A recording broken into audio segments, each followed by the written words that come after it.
Body movement काम करता था तो मैं चल के गई थी। बट मेरा वहाँ पे ट्रीटमेंट अच्छे से नहीं किया। मैं मेरा भाई और मम्मी पकड़ के लेके गए। फ्रेंड, कैसे हैं आप सभी? आशा करती हूँ आप सभी अच्छे होंगे। मैं भी स्वस्थ हूँ, अच्छी हूँ। और मेरी दीदी भी स्वस्थ हो गई हैं आप लोगों की दुआओं से। आप लोगों के इतने अच्छे अच्छे कमेंट थे, उससे दीदी बहुत जल्दी अपने आप को कवर अप कर रही हैं और पहले से बहुत बेहतर हो गई हैं। हॉस्पिटल में उनका इतना अच्छे से ट्रीटमेंट नहीं हो पाया और घर आने के बाद हम लोगों ने प्राइवेट से ट्रीटमेंट करवाया, जिसकी वजह से दीदी ने अपने आप को थोड़ा कवर अप किया है और वो पहले से बहुत सही हो गई हैं। अब उनका खाना भी बचने लगा है और वो डाइट भी अच्छी लेने लगी हैं अभी। आप लोगों के इतने प्यार भरे कमेंट से दीदी बहुत ज़्यादा मोटिवेट हो गई हैं। आज कई दिनों बाद दीदी ने वीडियो देखी है मेरी, क्योंकि पहले दीदी फ़ोन नहीं चला पा रही थी, उनका पेन बहुत ज़्यादा हो रहा था। आज मैं आप लोगों को अपनी दीदी से भी मिलवाऊंगी, उनसे उन्हें बात करना बहुत पसंद है। काफ़ी दिनों से वो किसी से भी मिल नहीं पा रही थी, बात नहीं कर पा रहे थे। हमारे सोसाइटी में सभी लोग दीदी को देखने आते हैं। मैं आप लोगों को अपनी दीदी से ही बात करवाती हूँ। आइए चलते हैं दीदी के पास।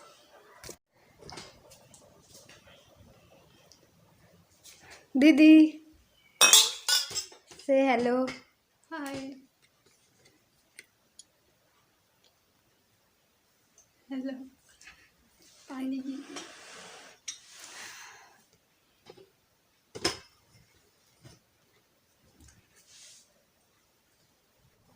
हेलो दोस्तों, आज मुझे बहुत काफ़ी दिन बाद मैं बहुत अच्छा फील कर रही हूँ और अभी मैं पहले से स्वस्थ महसूस कर रही हूँ। खाना पीना खा रही हूँ।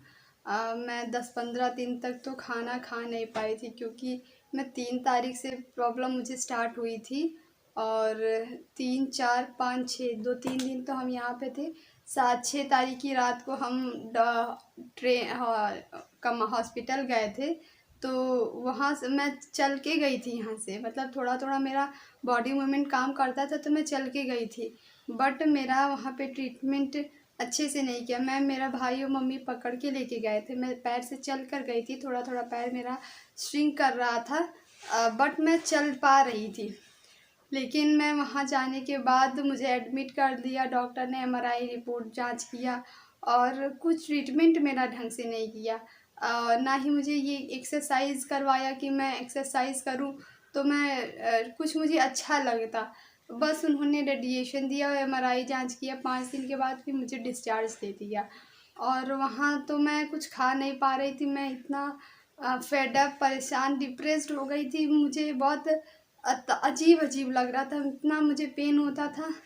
मैं क्या बताऊँ आपसे। मैं आपको सही बताऊँ, मेरी फैमिली 15-20 दिन तक सो नहीं पाई थी। इवन अभी भी मुझे क्या होता है कि रात को मैं 2-3-4 बार तो मैं को उठाना ही पड़ता है, क्योंकि मैं खुद से करवट नहीं ले पा रही हूँ ना, तो उनको उठाना पड़ता है। और मेरी अभी जब से मैं घर पर आई हूँ तो वहाँ से मेरी सिस्टर मुझे उठा के गोदी उठा के कैसे कैसे करके लेकर आई है। फिर वहाँ से भाई मेरा इलाहाबाद स्टेशन से मुझे घर लेके आया है गोदी में उठा के। और मुझे बड़ा अजीब लग रहा था, बहुत रोना आ रहा था। और ट्रेन में भी मेरे को बहुत सारे लोग मिले थे जो मुझे हिम्मत दिए, बोले आपसे आप ठीक हो जाएंगी, आप बहुत हिम्मती हैं।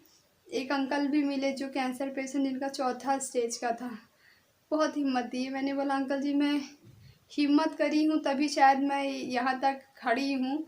और लेकिन मुझे समझ नहीं आता भगवान मेरे साथ इतनी ख़राब परिस्थिति क्यों ला दे रहा है। मतलब मैं ठीक होने की कोशिश करती हूँ लेकिन मैं अचानक से बीमार हो जाती हूँ। मतलब ऐसा कुछ हो जा रहा है कि जिसकी किसी को उम्मीद नहीं होती है ना, वैसा कुछ हो जा रहा है। मैं एकदम मायूस हो जाती। लेकिन मेरे घर वालों को, जो जान रहा है मुझे, सबको पता है कि ये बहुत स्ट्रगल कर रही है कि उस अपने दायरे से जिससे लड़ रही है उससे बाहर आ पाए। मेरे रिलेटिव्स, अधिकतर रिलेटिव्स मेरे बाहर रहते हैं, मुंबई में रहते हैं। तो मुझे मेरी बुआ लोग बहुत प्यार करती हैं। सबसे ज़्यादा मेरी छोटी बुआ बहुत फ़ोन करती हैं। बड़ी बुआ भी है, मेरी 3 बुआ हैं और मेरी एक बुआ यहाँ गांव में ही रहती है। मुझे मुझे बुआ लोग, मेरी बड़ी मम्मी, मेरी दादी और मेरे दादा, सब लोग मेरे रिलेटिव्स मुंबई में रहते हैं।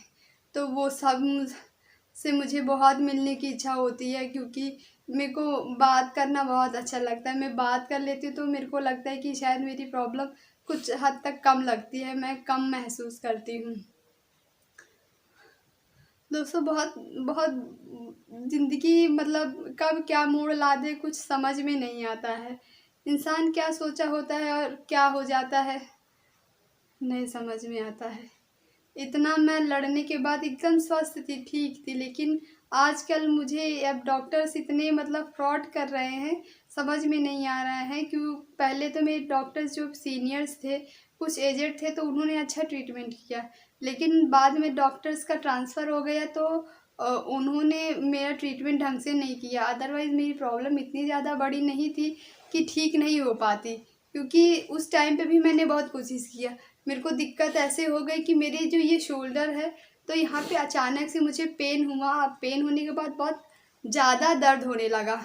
दर्द हुआ तो फिर मैं स्टार्टिंग में 2-3 महीने बाद मैं गई डॉक्टर के पास। उन्होंने बोला नॉर्मल, उन्होंने ब्लड रिपोर्ट, क्रेटनाइन वगैरह जांच किया तो बोला कि ठीक है, रिपोर्ट आपकी नॉर्मल है। मैं बहुत खुश होके आई कि चलो भगवान की दुआ से मैं ठीक हूँ, कुछ नहीं हुआ है। लेकिन मेरा हाथ में दिक्कत होता था, और यही टाइम था, ठंडी का टाइम ही था, कि मेरे हाथ में थोड़ा स्वेलिंग हो जाती थी, तो मैं काम नहीं कर पाती थी। जो एक होता है ना कि सर्कुलेशन होता था हाथ का, वो मूवमेंट नहीं कर पाती थी। तो 2-3 महीने बाद फिर मैं आयुर्वेदिक की, तो उससे मुझे इफ़ेक्ट तो पड़ा, बट वो आयुर्वेदिक थोड़ा लेट से रिज़ल्ट देता है। तो मैं घबरा गई कि पता नहीं ठीक होगा कि नहीं, तो फिर से मैंने डॉक्टर के पास चली गई। तो फिर डॉक्टर 1 डेढ़ महीने 2 महीने मेरा मतलब इन्होंने चेकअप किया, इसमें बायोप्सी लिया और बहुत सारी जांच किए। जांच करने के बाद उन्होंने ट्रीटमेंट चालू किया। तो मेरा 5 जुलाई से कीमोथेरेपी स्टार्ट किया था, फर्स्ट कीमो मेरा लगा था। बोले 8 कीमो लगेगा, तो मेरा अभी नवंबर तक ख़त्म हो जाता, लेकिन मेरा इस बीच में ये एकदम ठीक था, मेरे को इफ़ेक्ट भी दिख रहा था कि ठीक है। लेकिन वो कीमोथेरेपी से पूरी नस में जाती है दवाइयाँ, तो वो नस मेरी दब गई, मेरी नस नहीं दिखती थी, काले हाथ पड़ जाते हैं और वीकनेस हो जाती है। मेरा ब्लड भी बढ़ जाता था, मैं खाना पीना भी वो करती थी, लेकिन जो एक कीमो क्या बोलते हैं, एक ज़हर है, ज़हर मेरे शरीर में घुस रहा था। तो वो ज़हर क्या करता था कि ज़हर को मारने का काम करता। भले अभी मुझे यहाँ दर्द नहीं होता है, लेकिन मेरा हाथ अभी भी ये उठता नहीं है, मतलब बहुत ज़्यादा दिक्कत होती है। ऐसे मैं थोड़ा बहुत एक्सरसाइज करती हूँ और मैं ठीक रहती थी, तो मैं योगा वगैरह करती थी। मतलब ऐसा बिल्कुल नहीं था कि मैं एक्सरसाइज नहीं करती थी। मैं अभी बीच में ठीक थी, मैं साइकिलिंग वगैरह भी करती थी। मम्मी मना करती थी, लेकिन मेरा मन रहता था कि जो मुझे मन करता मैं वो करती। कहीं जाना है तो अपना घूम के चली आती थी, तो वो बहुत अच्छा लगता था।